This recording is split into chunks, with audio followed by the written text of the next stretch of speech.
Het belangrijkste manuscript van de Friese literatuur ligt bewaren in Oxford. Schreeuwend door een man uit Bolzert die het heeg in aanzien stier bij de grote dichters van zijn tijd, maar ik trof een water grut leed. 350 jaar na zijn tragische deer zoeken schreeuwers, jongens en wetenschappers naar de beschutting van de man die het Fries zuiver eigenstandig van de ondergang redden heeft, maar bij het grote publiek nooit echt bekend werd.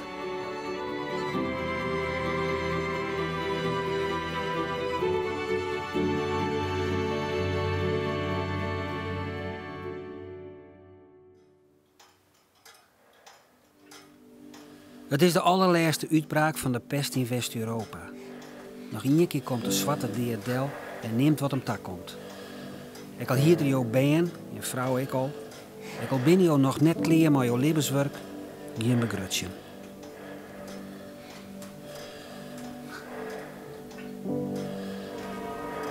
Het het wat cynisch. De laatste uithaal van de oude middeleeuwse ziekte snip krijgt de man die het zijn leven druk is om de Friese taal, de moderne tijd in te krijgen. In september 1666 wordt Gisbert Jabex troffen door de pest. Zijn enigste nog levende zoon Salvus verzwargt hem. Hier. Een week straaien houdt het nog vol. Dan stiert Gisbert Jabex. 63 jaar oud.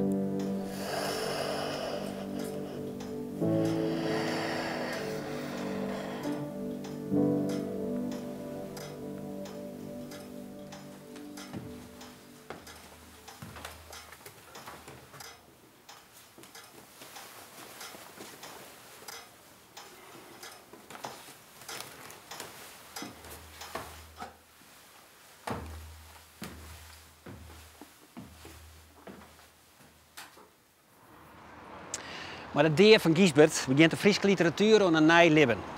In 1668 komt dan toch zijn sammelen werk uit, Friese riemelarij. Het wordt goed ontvangen, maar dan wordt het gekke nog toch wat stil om Gisbert heen.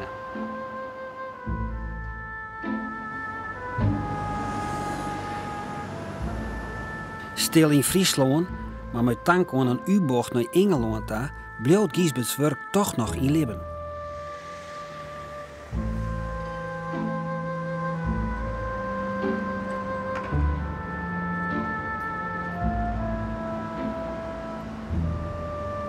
Dat Gisbert zijn statuur kregen heeft voor een belangrijk pad te krijgen met de rol van Franciscus Junius, de Nederlands-Engelse taalkundige. Junius was filoloog, een taalwetenschapper die zich benamen interesseert voor talen die het deer als bedriegen binnen.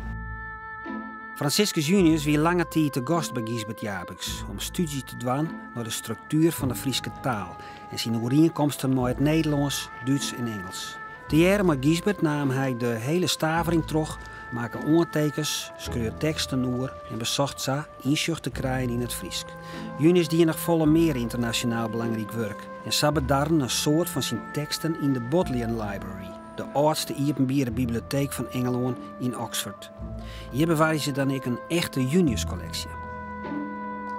Zowat alles van Gisberts handschriften is voort is waaierekken. En ik de eerste uitgiften van zijn Friese tjenen die binnen zo goed als verdwenen. Eer in eer komen met Gisberts eigen woorden kan eens maar op één plak. En dat is hier in Oxford. Met dank aan Franciscus Junius.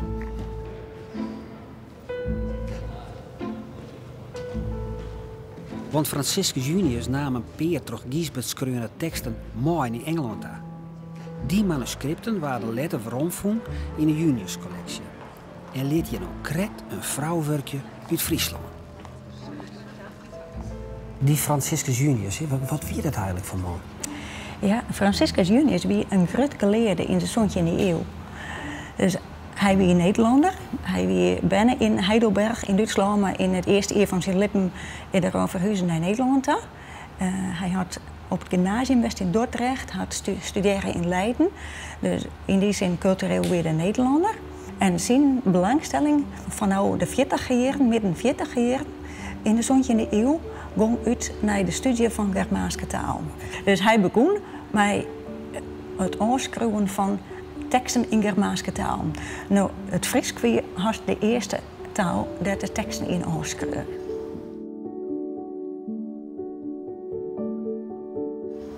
Nou, hier zoeken we Junius zijn handschrift en hij had de wobbelke oerskreun van Gisbert Japings. Het is net altijd zo makkelijk te lezen. Mijn het, dat trillet mij, het is mijn rooi, het is niet rooi.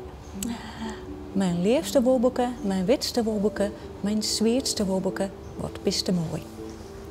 En dat wie ik zie manier van studeren. Hij schreeuwt teksten oor. Dus hij ging de wereld in, hij ging bij mensen langs en dan schreeuwde hij bestaande teksten in de taal die hij bestuderen wilde. Ja. En zo kwam hij bij Gisbert te lonen. En zo kwam hij bij Gisbert te lonen.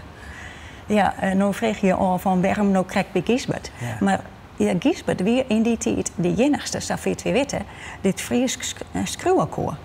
Dus er weer gewoon net een oren in om heen te gaan. Wij hebben dus geen oren Friese teksten oren uit krijgt dezelfde tijd als Gisbert zijn tijd. Het is alleen naar Gisbert.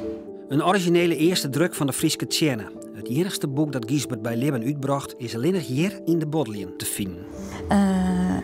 Of de Wattelijke Rijmlerijen. En dat is ik gedrukt tot Leeuwarden bij Claude Fontaine, ordinaris landschapsdrukker, wonende in de Grote Kerkstraat, anno 1640. Is dit een eerste druk? Ja. Ja, dit ben een van de oudsten, ja. Dit is 1640 en dit is ik 1640. Ja. Ja. Ja. Daar heeft hij wat bijschreund. En daar had Gisbert wat bijschreun. Ja. Dit staat hier in Nederlands. En hij had het overzetten in het Fries, in zijn handschrift. Dus het is drukt to Ljouwert, staat er. En hier staat landschapsdrukker. Hij ben het in de Grote Kerkstraat. In het jaar 1640. En dan zit hier achter weer een briefje met het handschrift van Junius. En hier had Junius dus weer woorden opschreven die hij net begreep en dit erop ziekje wou. Maar wat zou dat door het Fries? Dat die Franciscus Junius naar Friesland komt om die taal te bestuderen. Zijn grote taalgeleerde. Ja, hij is een grote taalgeleerde. Hij wil de Germaanse taal bestuderen. Nou, het Fries had een wichtig plak binnen de familie van de Germaanse taal.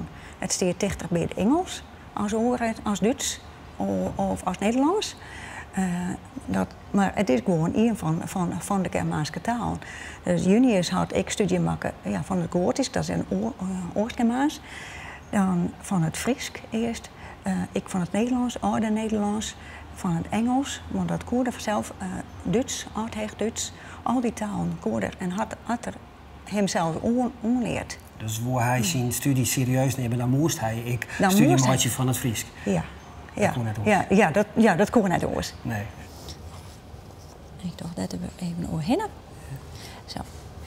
En hier had Gisbert de dagen van de week opgeschreven. Snijn, zondag. Maandag, maandag. Dinsdag, dinsdag. Alle dagen van de week in het Fries en in het Nederlands. En het lijkt mij dat had er opgeschreven van Junius. Zodat Junius de dagen van de week in het Fries leren kon. Ja. En hier, dit is Junius zijn haan.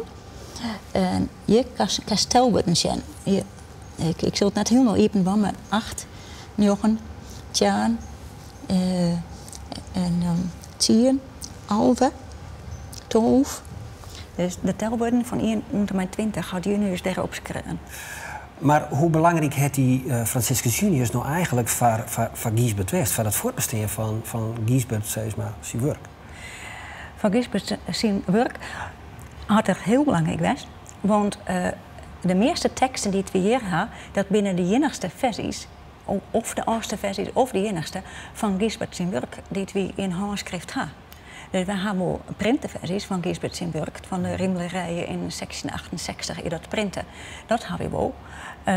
Maar met de handschreun, wat Gisbert schreun had, dat hebben we haast net meer. Dan hebben we hier een stuk van wobbelke.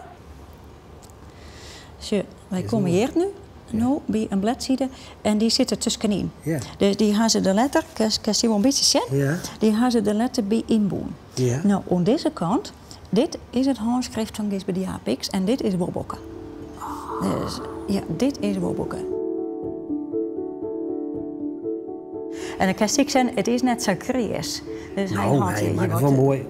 Ja, hoe prachtig letters. Ja. Als er goed opschreeuwt, dan is het heel creërs en heel makkelijk te lezen. Ja.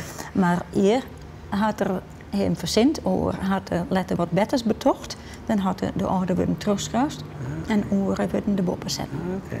Ja. Dat verdacht Dus ik dit dan is nog een versie, nog in de beginfase van Wobokke. Mijn het, dat trillt me. Het is een rooi. Mijn liefste Wobokke, mijn zwietste Wobokke. Mijn woedste wobbelke, wat bist zo mooi. Dichter bij Gisbert kunnen we net komen. Nee, dichter bij Gisbert kunnen we net komen. Dit is echt Gisbert zijn handschrift. Dus één stukje papier met Gisbert zijn handschrift en Junius zijn handschrift erop. Hier kan je het zien. Ja. Doch dat me ik wat van, je had het vandaag een speciale sensatie als het Ja, ik vind het altijd keer... prachtig. Ja? Ja, ik vind het altijd prachtig. Dan denk ik van, nou, in de Zoontje in de eeuw had hier dus in zitten Gisbert in dit geval. Ja. Die dit zo belangrijk worden is. Ja. En die had het al hier opgeschreven. En dat mag ik nou nog lezen en even beethouden en zo. En, ja, dat is wel bijzonder. Ik viel on krullen, lief het mij dat. Mijn gouden engelke, mijn gouden engelke. Mijn gouden engelke, mijn gouden engelke, mijn gouden engelke. O, het hert ontvlucht me bijt mijn eigen trog. Ja, het rent uit mij in die. Het jocht uit mij in die. Het lept uit mij in die. Als ik die sjoch. Als ik de sjoch, als ik de sjoch. Ja, het rent uit mijn dij, als ik die sjoch. Na zijn deer in sectie 66 bleef Gisbert's werk lang onder het stof zitten. Want hij 2 eeuwen later in weer van het jacht komt. En hoe? Ja, dan wordt het het icoon van de Frieske strijd, van het Friesk eigene, van Frieske literatuur, Frieske taal, whatever. Dat begint al in de 18e eeuw. Zoals dat denk ik aan Evervinus Wassenberg, die Gisbert begint te doseren aan de Vrije Universiteit. Maar het begint toch pas echt in 1823 met de Gisbert-bedenking in Balzert. En dat is een groot feest dat Joost Halbertsma, Mr. Friesland, dat ik hem morgens neemt had, de lead in hand had. En daar wordt Gisbert delzet als het icoon dat wij heel lang, dat Friesen heel lang in hem schoond hebben. Wat gebeurt er nou? Het wordt een soort van voorrenner. Hij is een taalstrijder in een keer. Hij is een genie in de woorden van Halbertsma. Hij is een onbegrijpelijk groot genie, hè? Subliem. En je kent er gewoon net bij hoe Jip had het al hier gaat. Dat is net een zoontje die eeuws ding, vanzelfs. Hij leeft in een zoontje die eeuw, maar dat is een jontje die eeuws ding. En in dat proces, ja, in Friesland, Gisbert heel duidelijk dus. Dan ga je op zoek naar een persoon die dat wezen kan. En dan die dat Frieske helemaal uitdraagt. He, dus die het zo Frieske is als het maar kent. En dan komen ze bij Gisbert uit. Dan komen ze bij Gisbert uit, ja. Maar is het wel zo'n icoon? Wat zou de laatste bedenking, hè? Wat zou dat nou opsmieten van de iconiciteit van Gisbert Japix? En ik vreeg me al in hoeverre had die man had dat werk dat nou nog had. Dus ja, en had het dan doel om een dichter te bedenken dat je net een gedicht van kennen. Dat je net een gedicht van u te Holle kennen, dat je net Ian Riegel van kennen. Als ik dat vergelijk met hoe het, nou, laten we zeggen, 2 generaties lien, mijn voorgangers daar nog mee omgaan. Ja, die hier diepe gevoelens als ze Gisbert lezen. Ja, ja. En dat is nou net meer, zag ik het idee. Azem. Van een grote zee en oer het veld blaast de wien. Troch het slufke boven uw sliepkamerraam. Maar de taal gaat verder. Liek als Giesbert zijn tekst Wobbelke op muziek zet waard, zal liet Joerdaagse gedichten haar poëzie ook nog gouders klinken door muzikanten. Janne van der Meer hoopt in kwart mooi haar werk te debuteren en ziet het nu mogelijkheden om haar gedichten bij de meesten te krijgen. Bij gelijks toch stemkunstenares Greetje Bijma in te schakelen. Iets tiesket om tussen de hierkes op mijn vel. Iets tiesket, tiesket, tiesket. Iets tiesket. Iets tiesket tussen mijn jurks op mijn vel. Huver. En dan liet ik gaan. Huver je en dan liet ik gaan. Troch het slufke. Troch het slufke. Oer het veld naar de Grote Zee. Oer het veld naar de Grote Zee.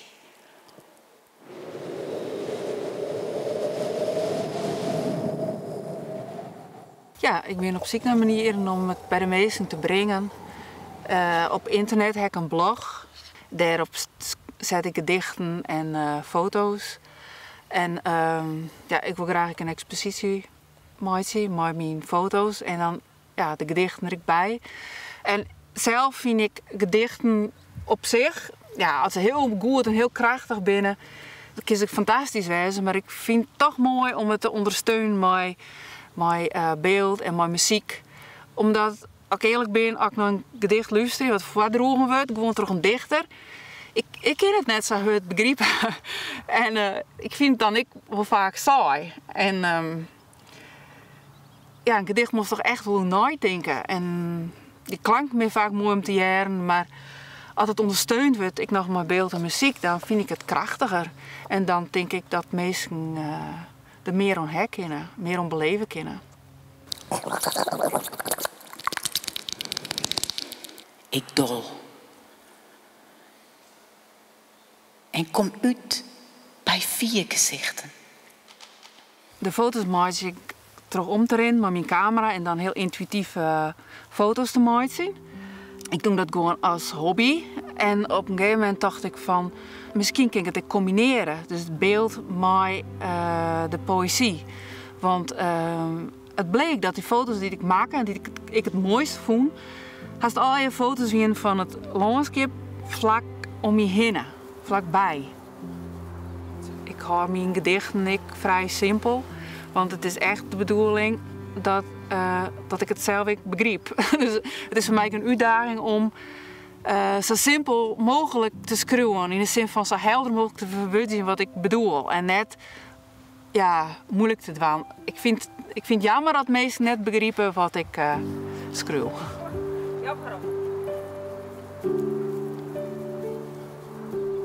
Toen ik hier kwam te wennen, nou heel lang buiten Friesland te leven, toen dacht ik van nou, dan ga ik nooit in het Fries dichtje. Want dat is mijn memmentaal. Maar dat voel oud, omdat de Friese schreeuwtaal net mijn memmentaal is. Dat is eigenlijk het Nederlands. En als ik dan in het Fries schreeuwde en mijn eigen werk lees, dan had ik het idee dat ik schreeuwde en klonk als ik het voorlees als een Hollander die een cursus bij de AVOEK die hier. Daar komt het op deel. En ik dicht je om mezelf dichterbij te halen, om ja, het wijzen van het ding aan te raken. En dat is mijn doel. En ik dacht dat het Fries me hebben helpen zou, maar ik vond het best lastig omdat, nou ja, omdat ik zeg, de Friese schreeuwtaal staat vier van jou. En ik vind dat je daar wat makkelijk mee omgaan moet. Want als je nooit denkt hoe de taak komt van Friese literatuur en zo, nou ja, dan moet je dat breedje, vind ik. Dan moeten mensen zich thuis willen kennen bij de taal die ze broeken.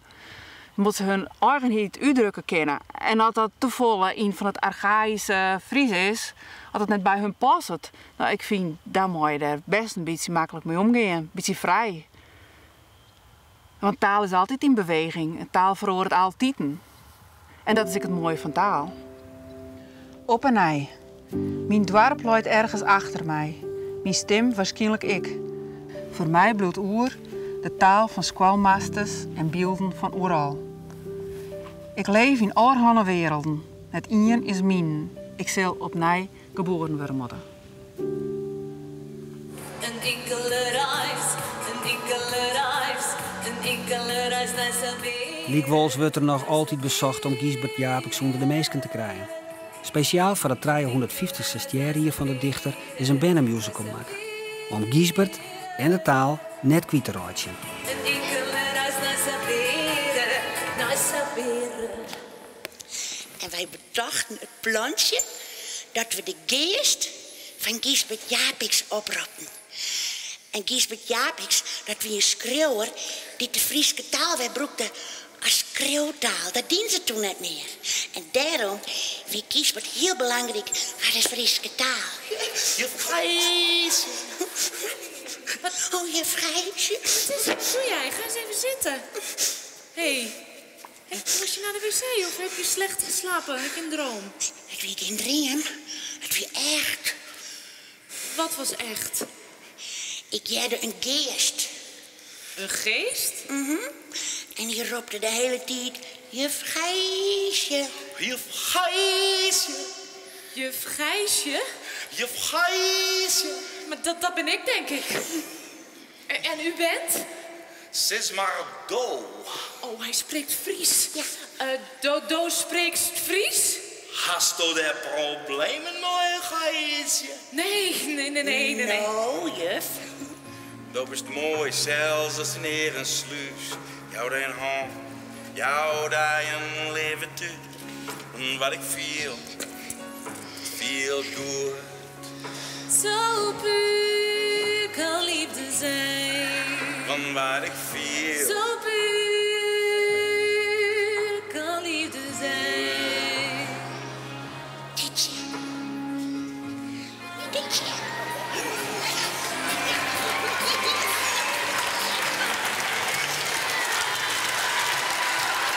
Hij wil eens uit van Gisbert Japicx. Nee, ik heb het nog nooit vergeten, maar nu weet je het voor meer, denk ik. Ja. Want waar wie Gisbert Japicx, hij dat ik jet? Nou, hij wie dichter nu ik en hij hier verzorgen dat de Friese taal bij was komen. Het ging over een twee band en een... Ja, moet ik Fries? Nee joh, hoeft toch niet. En over twee mensen en toen klikte het wel en toen... Vind je zo dat wij een schreeuw van jou rond jullie nog kennen, Matte? Nee. Net belangrijk? Nee. Wat wist je nou van Gisbert Japicx? Dat het schrijver is. Meer eigenlijk niet. Ik weet niet zoveel van hem. Is dat belangrijk dat wij weten waar dat is? Ja, ik denk het wel. Waarom? Omdat Fries op zich wel een belangrijke taal is. Ja. Vind je hem dat? Ja, ik wel. En ik een hele mooie taal. Ja. Waarom? Gewoon hoe je het uitspreekt en hoe je het schreeuwt. Dat vind ik wel heel mooi. Nou, sommige kinderen kunnen het natuurlijk niet verstaan, dus dat is voor hun wel moeilijk. Zelf kan ik het wel verstaan, maar ja, het is wel leuk om dat te horen. Zo, dat ze dan Nederlands en weer Fries door elkaar heen doen. Maar vind je dat ik leuk of denk je ook trek zoals hier van ja, houd toch op met het Fries? Nou, het is een taal en je kan dat niet wegnemen van Friesland en zo, dus ja. Ik vind het gewoon, het is wel leuk, Fries. En was het zelf ook leren en schreeuwen of helemaal net? Nou, nee, zelf vind ik het leren best wel moeilijk, maar ik zou het niet zelf doen, nee.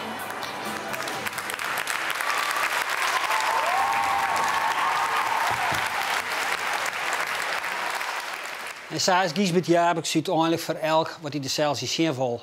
En dat wordt misschien wel het meest duidelijk als hij hier omreist in het Gisbert Japicx huis. En in de kundekomst met zijn libben, zijn werk en de Friese taal. Een historicus die zal hier de sfeer misschien te bot romantiseren vinden. En liever in de archieven duiken van de Bodleian Bibliotheek in Oxford. En de diepvries die vindt het hier misschien te beskieren. En werden de oren niet een correcte chauvinistisch. En die Joodse schreeuwer die wil misschien ik net graag afficheerd worden als taalstrijder, maar aanrekenen worden op zijn literaire kwaliteit. Maar de Friese literatuur die kent net om Gisbert Japicx heen. Dat doet het hem alleen al in de belangrijkste literaire onderscheiding van onze provincie, de Gisbert Japicx Prijs. En de namen van de winnaars die staan hier alweer op het balkenskreun. Mooi detail. De uitreiking van de eerste Gisbert Japicx Prijs in 1947 weer verslooi Nederlandstalig barn. Want het weer om een officiële gelegenheid. Wat dat onbelangrijk is, er gaandewij een soort veranderen. Het is net gek om Gisbert Japiks te definiëren als startpunt van deze ontwikkeling in de Friese taal. Maar op wat voor punt staan we nou? Had Friesland misschien verlet van een nieuwe Gisbert Japiks? Ja, misschien wel. Ja. Als er iemand wezen kan die het Fries op de agenda zet, toch de zo inspirerend over praten kan en inpraten kan en mensen mooi krijgen kan, dat mensen echt denken van, goh, het is de moeite waard en ik kan me hierin vinden en dit is iets wat ons verenigt. Ja, dan is dat, dat zou hartstikke mooi wezen. Zolang dat maar net mensen boeten sluit, dat is dan altijd een weer die spanning. De jongere generatie die leert net weer broeken maken. Wat bijvoorbeeld de Ieren heel sterk doen, die leert een generatie op generatie terug. Ja. Dat hebben wij minder niet. Ja. En dan stelt hij nou maar Gisbert Japiks, dat soort verder scheuren, geweldige leerteksten heeft die maken. Dat maken we trouw aan. Ja.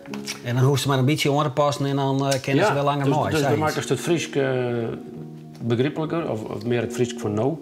En dan kennen die leerden wel nog wat generaties mooi, lijkt het mij. Maar je moet eerst in beginnen te zien dat als talen verlengen, we hebben nu nog een heel soort talen op bevraagd, maar om een paar weken staat er op dit stuit in uit dat die klankrijkdom en de ziel van al die talen, dat de kleurrijkens van de hele wereld west had.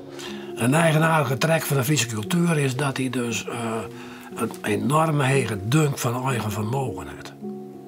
Dat is een hele elementaire trek in die Friese cultuur.